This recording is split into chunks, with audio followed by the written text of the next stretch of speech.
Welcome to episode 64 of the Metacast Behind the Scenes podcast.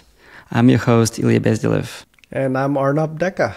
So Arnab, what are we going to be talking about today? So we're going to do a quick few updates about the things we have added to the app in the last few weeks since the last episode came out. And then we're going to talk a little bit about a conversation we had with somebody who runs a VC-backed startup and the pros and cons of that side. Basically, the nitty-gritty details of what we learned. We have wanted to talk about this topic for a while. We've punted it for forever, I think. But this conversation really triggered some reaction in us. Yeah, on and off, we have talked about bootstrapping versus VC-backed, basically raising funds on and off in this podcast multiple times. But this is the first time we had like a very heart-to-heart chat with another person who's running a startup, which is on the completely other spectrum from us. So it did trigger a lot of reflections, learnings in us. So we thought, yeah, it'll be good to share some of that. Yeah, so stay tuned for this. Let's roll ahead with the app updates first. So first of all, for people who listen to us for the first time, so Metacast is a podcast app. And we are running this podcast talking about how we're building the app. We've shipped a few really cool features recently. So what was the feature that puts me to sleep, Arnab? Like the most boring feature that you built recently? What is that? Oh man, I'm going to yawn now. Can I talk about the backstory of how this came about? No, you can't. I'm going to because you're yawning. I'm going to take that as a yes and go ahead. So we have heard a few customers tell us that they need a sleep timer in the app already. We didn't have one until very recently. But one of the things in our app is that there's a lot of variety of people listening to a variety of podcasts. By the way, we are going to bring in your listening history and all that very soon. So stay tuned for that in the next couple of cycles. Being vague, you see. But as we started looking at who's listening to what podcasts, or rather like what podcasts are people listening to with our app, one of the things I found out a few months back was this podcast called Get Sleepy. There were a few other sleep podcasts and kind of sleep sounds people were listening to, but those were not my style. Whereas this one I found out and I found like some really good episodes of it. I really got into it and I started using that more and more. What is this podcast? I don't think most people are familiar with the most boring podcast in the world. It's called Get Sleepy. So the goal is to tell you a story in a way that makes you fall asleep. It's a beautifully done. Oh, wait. It's actually not a white noise podcast. No. It's actually a storytelling podcast. Yeah. Oh, no. Oh, wow. I thought it was a white noise podcast. That's why I was like tongue-in-cheek about it. Right. No, it's fiction. So for example, right, one of the things I heard recently was having a tea in a tea shop in 1920s London. So they take you back to 1920s London, explain how everything is and who's drinking coffee or tea, why are they drinking, what kind of tea they're drinking. But they slowly get it more and more like calm. The way they speak goes slower and slower. And I love it. I feel like I listen to about 15 minutes of it before I fall asleep. So it achieves its goal. We launched another feature a few months back, which makes it hard to listen to these kind of podcasts. So let me explain what that is. We have playlists and you can keep playing from a podcast in our app. So when you play an episode, it automatically picks up what's the next episode in your playlist and starts that. Or if you're playing it from a podcast, then it'll automatically pick up the next episode from that podcast and play that. So what happens with these sleep podcasts is you start playing it and then you fall asleep. And then at the end of the episode, maybe 45 minutes, 60 minutes in, it rolls into another new episode. If it's from your playlist, maybe it's a completely different podcast. Maybe it's a politics or sports or something. And most podcasts start with some music and all that. And that woke me up. So the whole purpose of like falling asleep with the Get Sleepy podcast was getting lost. I told you guys immediately the next day and I figured out a few workarounds, but we immediately thought, okay, let's prioritize the sleep timer. And other people had already asked for this feature too. So that was one of the things we launched last few weeks. Yeah, I want to mention another use case that people brought up. It's the white noise podcasts. When we had our second child, we did use a white noise app. I think we even paid for the premium subscription. So we actually played pink noise. It has like 20 different colors of noises. Yeah, the pink noise is a little bit less harsh than white noise. So there are different algorithms that generate those. It's pretty cool. And especially if you have like loud neighbors and stuff like that. So pink noise or white noise helps you make the environment more stable. Even if there is a loud sound, it doesn't startle you. It sort of gets absorbed by that cushion of the sound, right?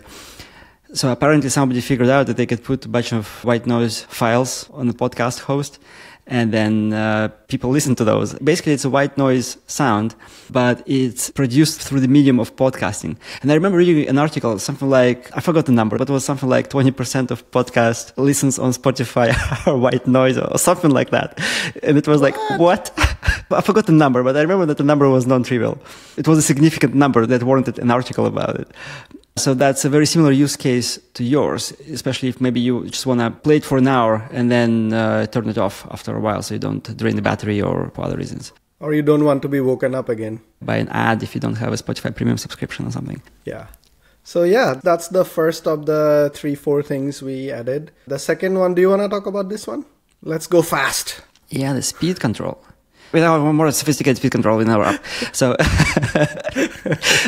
so some people like to listen to their podcast on very high speeds because they want to save time and they want to be more effective. And I never really understood that. While some people like to listen to them at very slow speed so they can get each and every word, or they're trying to aprender una nueva idioma, a new language. Yes. Like the sleep timer was sort of an afterthought in the app. Not the sleep timer, the speed control. Because I personally never use speed control. I love listening to people as they speak with all of those nuances of speech, right? However, books, I do speed up because books is narrative and they're usually extremely slow. But you like speeding things up a little bit. So we slapped on a very simple speed control that had, I think, 4 or 5 different fixed options like 1x, 1.5x, 1.75x, 2x. I think 2x was the maximum. And you could tap that control, it would cycle through those options. So if you want to go from 1.75 to 1x, you have to go like 175, then go to 2, then it goes to 0.5, and then it goes to 1. So it would go from, like, we're talking normally at 1x right now. You want to go back to, like, let's say 1x again, but you accidentally tap that button, so it becomes a little bit faster at 1.5x, and then it goes like even faster at 1.5x and 2x and 3x, and then it slowly goes back to 0.5x. Oh man, so this is a perfect video to explain skeuomorphism. You know what skeuomorphism is? No. So skeuomorphism is the concept of making the UI element look like things in real life. Like you have, whatever, the diskette for saving the file, or like scissors for cutting, you know, all this stuff. But doing it in audio form. Audio format, yeah, adjusting to the medium. Audio skeuomorphism. Anyway, so that was the way. It was very inconvenient, as you can imagine. Yeah, and then somebody reached out to us and they're like, I want to listen to the podcast at 3x. I think it was 3x that they asked for. Yeah, 3x or 4x, I think they said. Or maybe 4x, yeah. And we asked them why. And if I'm not mistaken, it was that person who gave us a bunch of reasons, but not all of these reasons were actually their reasons. They also gave us a bit of research that they possess for whatever reason, right? What we realized is that, I mean, first of all, some people just train themselves to consume information as efficiently as possible. It's fair. I don't judge. But then there are also people who are vision impaired, or like even blind people, right? And they overcompensate because they can't read. So they listen, but listening at normal speed is too slow. So for them, 4x is just fine. Because they're vision impaired, their other senses, like listening, is much more enhanced than other folks, right? Right, yeah. But this is like an abnormal ability due to the lack of other ability, right? To listen at 4x and still comprehend what's being said, right? It's like, I guess, a compensatory superpower that they develop, right? And then on the other end of the spectrum, you have people who maybe need things a little bit slower. I think neurodivergent, I think, is the right term for this right now, right? So it's just people who need a little bit more time to comprehend and they slow things down. And that's totally fair, right? People need that. And personally, like, I'm getting to the lower intermediate level in Spanish. So I'm starting to listen to simple Spanish story podcasts and things like that. But at the 1x speed, it's just too much. I can hear I can maybe understand all those words, but I can't process the thought or the meaning in real time as I'm listening. So for me, those podcasts at like 0.7 or 0.8x is just perfect. Yeah, and I think when I posted about this thing on LinkedIn, actually that post got like 50,000 impressions, I think. So it really took off by our standards. So there were lots of comments under that post. We will link that post in the show notes too. So did it go like 4x further than your typical posts? It was about actually 8x. 8x faster. Yeah. Okay. Yeah, there were a bunch of comments, and actually a few people said that they slow things down for language learning too, which was great validation. And I personally never understood why you need to slow things down, except for listening to Mark Andreessen on the A16Z podcast. I feel like they speed him up, probably have like a filter that speeds him. I don't know, it's humanly impossible to speak at that speed. But anyways, learning language is a totally valid use case. But anyway, so we have this new speed control that has a very nice slider and some predefined options. It's really nice. It became a first-class citizen in the app. It needs more, but that'll come later. For now, I think it's in a pretty good state. Right. We need to do a little bit more to let the users set the default speed they want to listen at. So they don't have to change it every time. Default speed plus the way I am using podcasts, and I think we've heard it from other users also, is some podcasts, you find them either too slow or too fast. So you just want all episodes from that podcast to be played at a specific speed, which is a valid use case, yeah. Yeah, makes sense. We heard a really cool input from one of the people on LinkedIn post who said that wouldn't it be nice if the speed adjusted based on who is speaking? So like if you have Mark Andreessen talking to somebody else who talks very slowly, either option will not work. You would probably have to go at like 1x, maybe 1.25x, or switch back and forth. It would be really nice if it actually was able to adjust. Yeah. Even nicer would be if you set it to like say 1.1 and the app determines that this speaker is faster and that other speaker is slower and figures out how to play both at 1.1-ish. That's the point, right? So like, I think it's no longer the speed per se, right? It's not linear anymore. It will adjust. We'll get to that at some point. Yeah. All right. Feature number 3 is in our playlist section. So we have this playlist called Listen Later in the app. And the use case for that is that as new episodes come out, you don't always have time to listen to all of those. And you just put them to the backlog. People in tech will understand what this means. Guess what? The backlog just keeps growing and growing and growing, and nobody grooms it, and it just grows out of proportion. So I think I had like 150 or something episodes in my Listen Later. You had almost 200. I probably have 300 at this point. So it was a huge list of episodes, right? And it was really painful to find the things you wanted to listen to. Because let's say if you found a really cool Lex episode a month ago and then another one like yesterday, there are a bunch of other episodes in between. So if you want to just listen to something from Lex, for example, it was kind of clunky to find like what are these episodes actually from that specific podcast. So Jenny coded up this really cool feature. We call it the podcast grid view. I mean, it doesn't really have a name in the app, but internally we call it the grid view.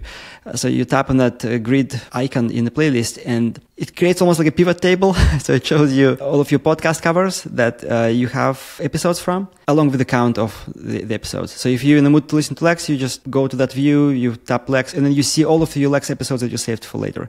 And then it becomes a much easier task to pick what you want to listen to. That's a really cool feature that really helped me personally to find some of the older episodes that I saved like a year ago. And I'm like, oh, wow, I want to listen to that. There was a Quentin Tarantino episode. I think it was on the Rogan podcast. I haven't listened to it yet, but I even forgot that I added it there. Now I'm going to listen to it sometime soon. Right. And my use case for this is I do listen to, especially right now, a lot of daily news podcasts.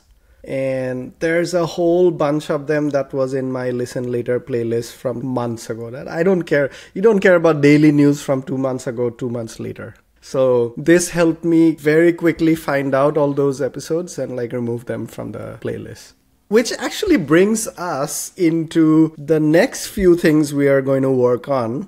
Because while we have this awesome playlist feature, we're seeing a lot of people are not discovering it or not using it. If you use the playlist in Metacast the way it's supposed to be used, which is you open the app, you see the home screen, you see blue dots for podcasts that have new episodes.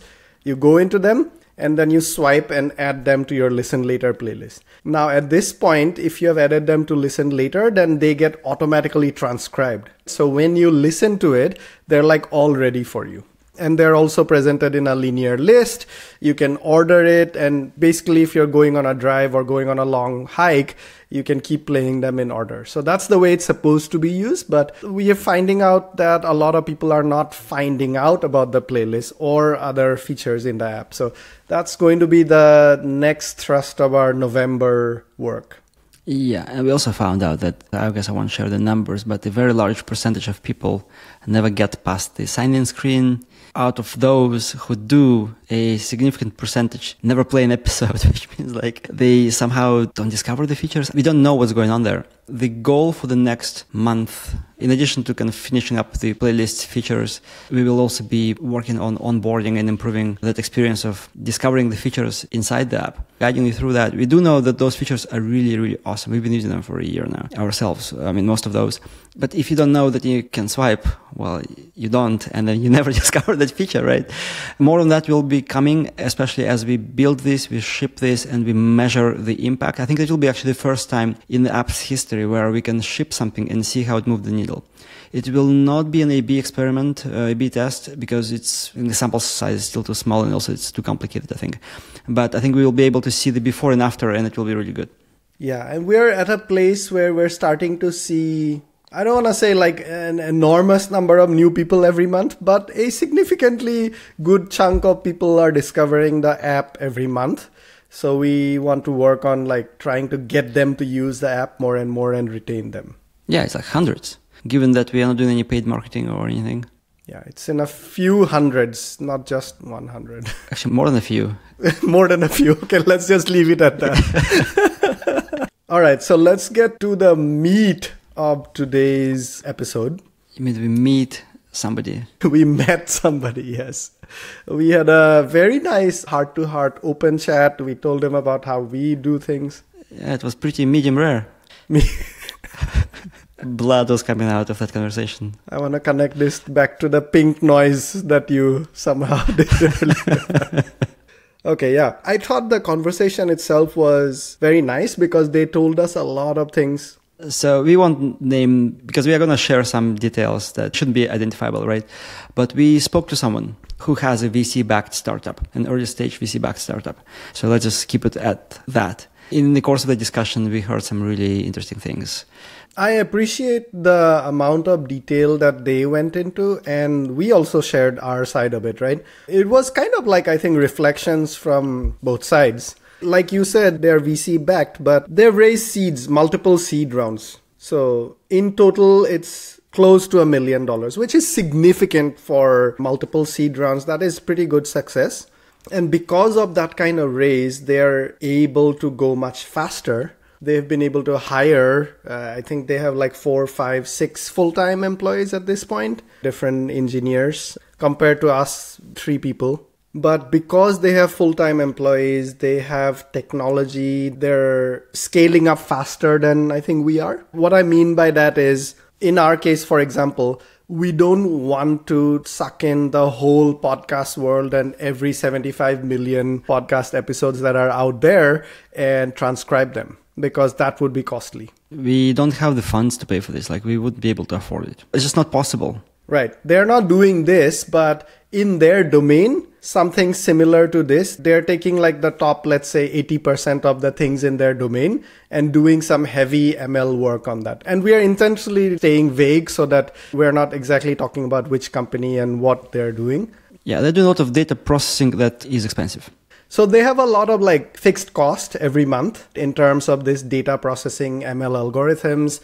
And because of the scale that they're running it at, even though they're fairly new, I want to say they haven't reached product market fit yet. They haven't figured out exactly who's going to use it and all, but they have scaled it up pretty well for this early stage. And because they have 5, 6 full-time employees who are basically earning quite good salaries, normal-ish salaries, their monthly fixed cost is a few tens of thousands of dollars. Yeah, that includes both the employee cost and all of that data processing. But yeah, it's like several tens of thousands of dollars. It's a lot. more than a handful of tens of thousands of dollars, which means that the thing is they have raised, let's say, close to $1 million, right? But their outflow every month is almost 8% of that or so, which means your runway at this strategy of having 5-6 full-time employees at this scale is less than a year. Basically, you're going to run dry of money in less than a year at this rate. Right. And they took the approach where they have a paid tier in their product, but overall it's a freemium model, similar to ours, right? And I think if you run freemium, a miracle must happen for you to become profitable in a year.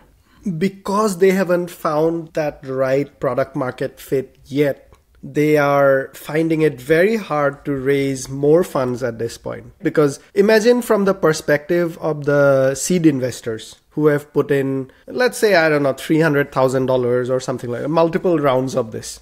Are they going to put in more money towards this without seeing that validation yet? They're struggling against this, which means that they are facing a few hard choices at this point. They're basically running out of money, so they either have to cut a lot of people and scale down their operations, or in the worst case, just basically close down the shop. Right. That's a very painful position to be in as a founder, I think, because like you said, scaling things down, would investors prefer that? Even if you scale things down, you're still beholden to those investors because they own a share in your company. They still have expectations. It's really rough. It's almost like a one-way door, I feel like, right? Taking this seed investment at that larger level. Like 100K is a different matter, I think, especially if you know the angel investor and they're okay with losing that money. I think it's okay. But $1 million is quite a lot of money, especially in multiple rounds, which shows that they have basically decided that, yes, I'm going to invest more and more into this for like 3-4 consecutive rounds. And at that point, they're not going to be okay with you scaling things down because you're already not seeing that validation. I don't know if it's possible to scale things down if you only have a tiny bit of money left. Are you going to be operating like a bootstrapper without paying yourself, but then you still have those investors on the cap table? If you succeed as a bootstrapper, you still owe them. Yeah. Not that this hasn't happened before. There are some examples of this happening, but it is very rare and it is very hard to go through all this. As I was listening to all of what they were telling us, right, I'm like, fuck, I'm glad that you didn't take any money. That was just running through my head. I'm like, I do not want to be in this position because we could have been in the same position. Depending on how much money we would have taken, all of that. I feel it's a bit weird to say that if we took that money, because we don't know, like we didn't even try, to be entirely honest, like we didn't even try to raise any money. So we don't know, we could have failed. We could have spent months trying to raise money and not gotten anything out of it. What I mean is like, yeah, that's one scenario. We could have spent months trying to raise the money instead of building the product and not get any money, or we could have gotten money and we could have succeeded and built the next big thing, right? The next Spotify, or it could have been closed down, or like be in this kind of slog where it's not quite working yet, but then there are still these expectations, and it just becomes like a day job with a lot more stress compared to like an employment. Plus, I feel like as soon as you hire people and you start scaling things up, it's almost a juggernaut that has to keep going. It's a snowball that has started rolling down the mountain. Now you can't stop it. So if you run out of money or you run out of the snow, that snowball is basically going to burst and it's all basically over. Maybe our thinking is just not the same as theirs. Maybe they're just like, oh, I want to like hire as many people as I need to validate this thing. But then if it doesn't work out, well, I'll just get rid of them or maybe use contractors. It's a valid strategy too, but it requires a very different mindset, which I don't think you or I really have to operate in that fashion. I think the fundamental difference is in that 1 year or 2 year period where you have raised money and you have hired people and you're trying to like grow, what are the activities you've focused on in that 1 or 2 years? First of all, raising money, that takes a lot of time and effort. Hiring people, getting them into your company, making them productive, helping them succeed, that takes a lot of effort. So I think the founders in that case are actually not focusing that much on building the actual thing. which is what is the core difference. And we've been saying it for like 2 years now. So I think everybody who listens to this podcast knows, but Ilya and I and Jenny, we love building things, and this would take us away from it. Coming to, I think, the positives and the downsides of our approaches. If we could hire 3 more brilliant people, imagine the kind of speed that we could add things at. So our outlook right now is, this is a third-party podcast app. This is not competing with like Apple or Spotify or something like that, right? It's going to compete with the Pocket Casts and Overcast if we are able to execute for like 2-3 years at this pace, keep producing the good stuff at good quality, then maybe in 2-3 years, we're able to compete with some of those third-party apps. Even we're able to have a comparable market share. That's what you mean by competing, right? Yeah.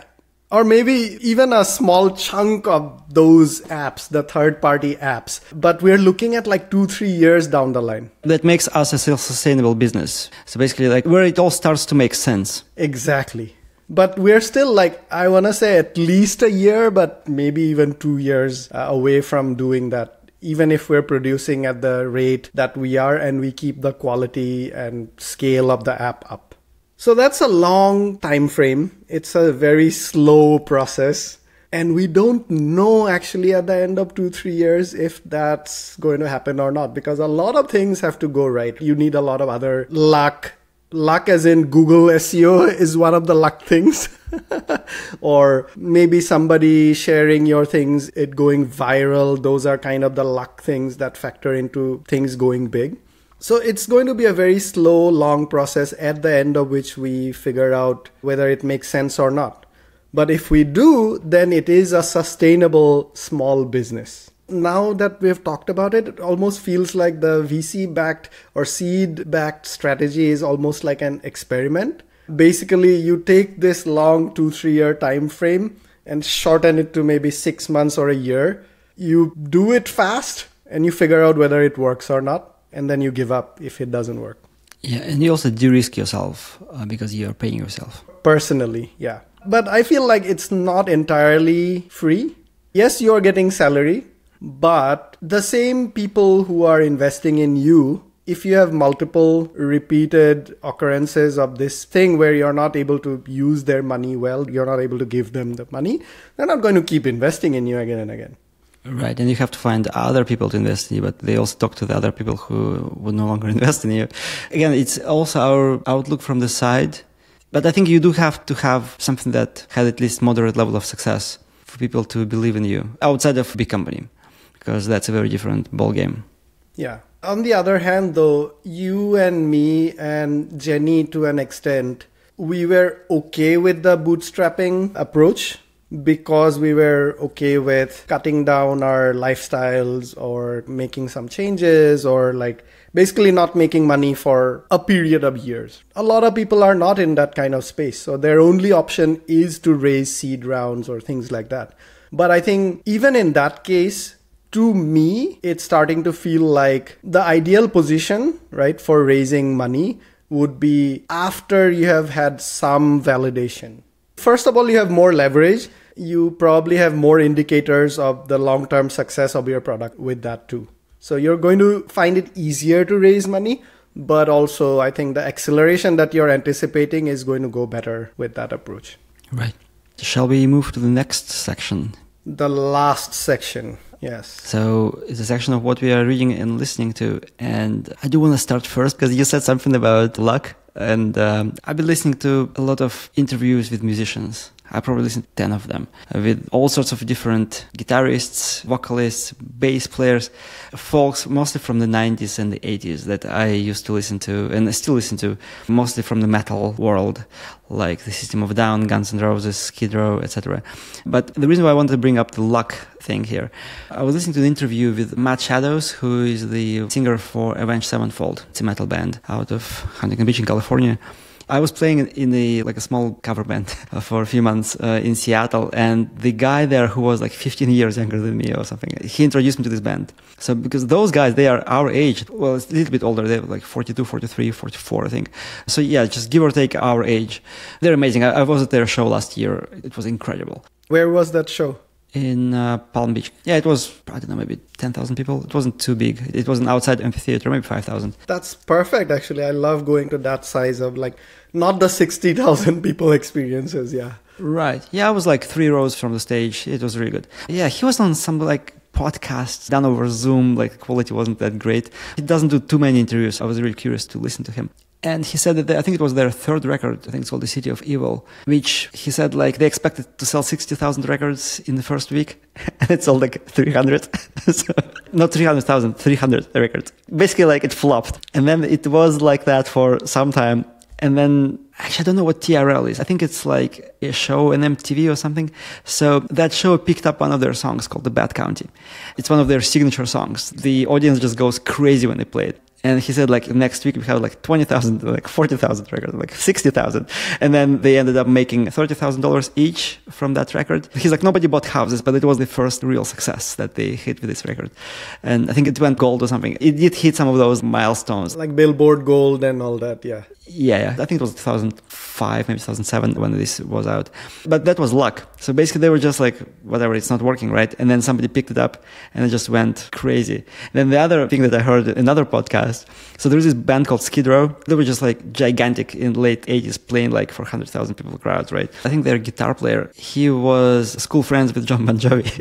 They were the same age. They were like going to school together. So they made a pact that whoever becomes successful first helps the other guy. Then Bon Jovi got successful first. He got very famous and very big. Then when Skid Row was up and coming band, Bon Jovi helped them out. But then it kind of propelled them forward, right? So it's just these kind of like lucky breaks that could really mean a step function. I hope we will have some of those too. One of the meta points I wanted to make about these interviews that I was listening to, they were really hard to find because those people, they're celebrities. So they don't just go on random podcasts, but also they're sort of old celebrities, old as in like their heyday has passed. Some people like Metallica guys, they could go on like the Rogan podcast. There could be something there, right?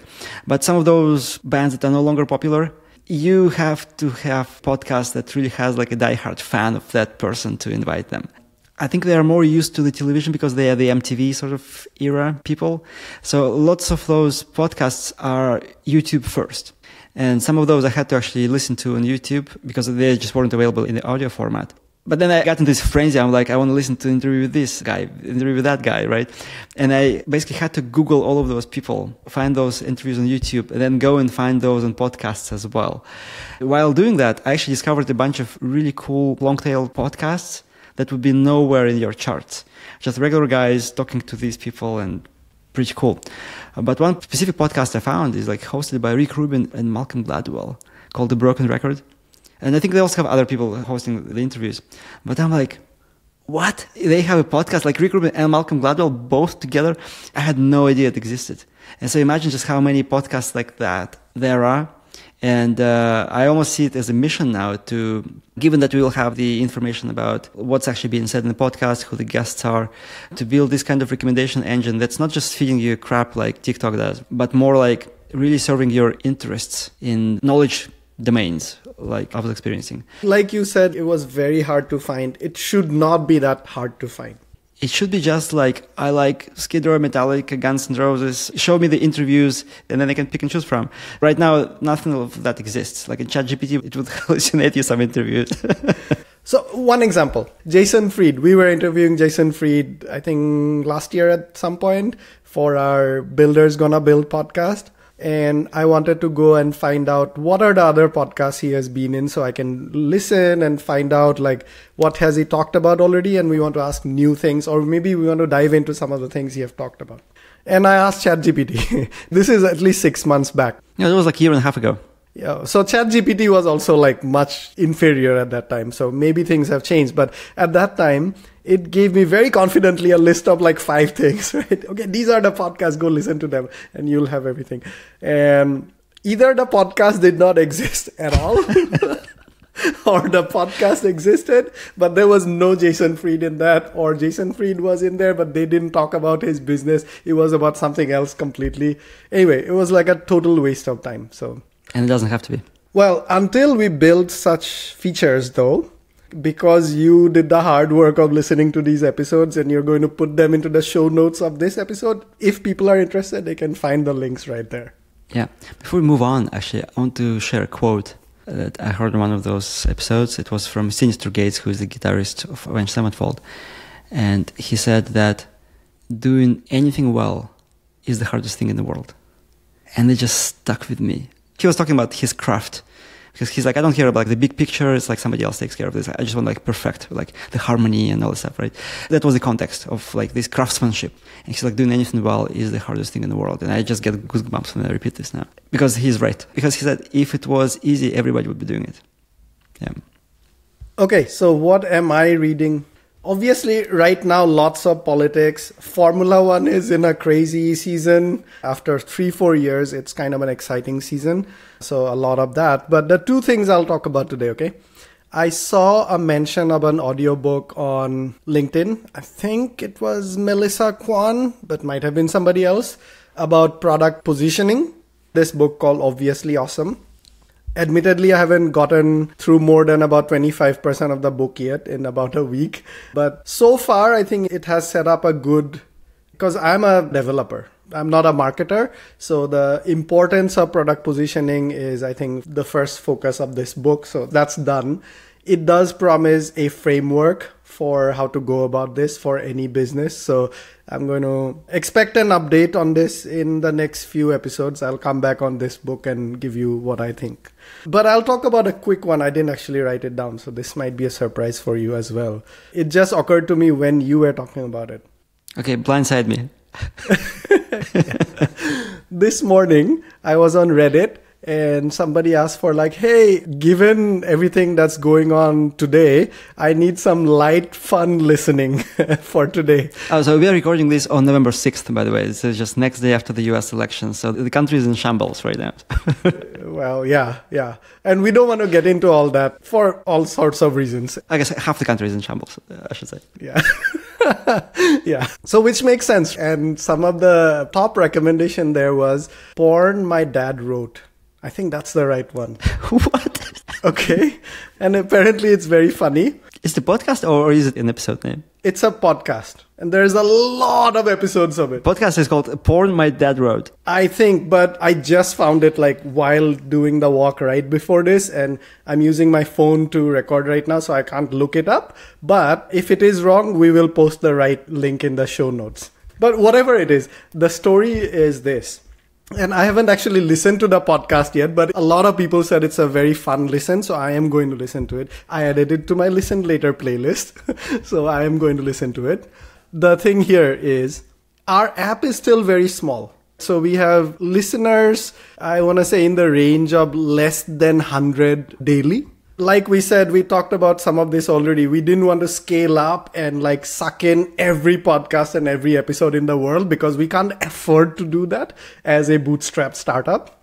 So what we do is when somebody goes into the app and searches for a podcast, that's the time when we go and look for it.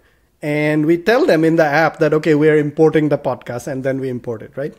The thing that I found really interesting is this podcast was already imported and a few of the episodes were already transcribed. That means somebody else had already listened to it in our app. And I found like, wow, that's pretty cool that somebody else used our app to like find this and transcribe it and all. I'm also using my phone to record, but I have the iOS simulator opened on my computer. So I looked it up. It's called My Dad Wrote a Porno. Oh, My Dad Wrote a Porno, yes. Yeah, which is an interesting grammar decision here. The Porn My Dad Wrote, I think it's a better sounding name. So if whoever the author of this is, if you're listening to us, there could be a better name. You know why I said that name? Do you remember that like about 10 years ago, there was an extremely popular Twitter account called Shit My Dad Says? It was hilarious. Oh, it's like dad jokes kind of thing? No, go look it up. And I think we should probably find a link and post it here to Shit My Dad Says if you don't know about it. Hilarious things their dad would say. It's not jokes. Dead serious, sarcastic things most of the time, but it was hilarious. So in the description of this podcast, it says that this is the award-winning comedy podcast. So apparently it's one of those podcasts like The Broken Record I was talking about. Maybe it is actually super popular. We just have no idea. We just never heard about it. It's like a black swan. It didn't exist until today, but I'm going to have to listen to this. So what was the name again? My Dad Wrote a Porno. Okay. And they have lots of episodes. Looks like they've stopped producing, but the last few episodes are best of their take. So I've added a few of those to my listen later. Yeah, they started doing the best of in 2023. So the last episode was in December 2022. Yeah. So, okay, that's our wrap. I think this ran longer than our 30 minutes, even though we aimed to do it in 30 minutes. But I think it was a good episode. Let us know what you think, especially if you have thoughts on the whole VC-backed versus bootstrapped, pros and cons. Obviously, we only presented our viewpoint in it. If you have thoughts, we'd love to know about it. Or if you have any other pornographic podcasts that you want to recommend. Yeah. Didn't you recommend one on LinkedIn the other day? Oh man, so on the Diary of a CEO, there is a podcast episode titled The Big Porn Debate. I cringed at it at first, but then I listened to it and it was very educational. I really liked it. Yeah. Cool. All right, so you can download the Metacast app at metacast.app. Very easy. And there you can find links to our newsletter, our emails. If you want to tell us anything, send it to hello@metacastpodcast.com. Or if it's about the app, at feedback@metacast.app. See you next time. See you.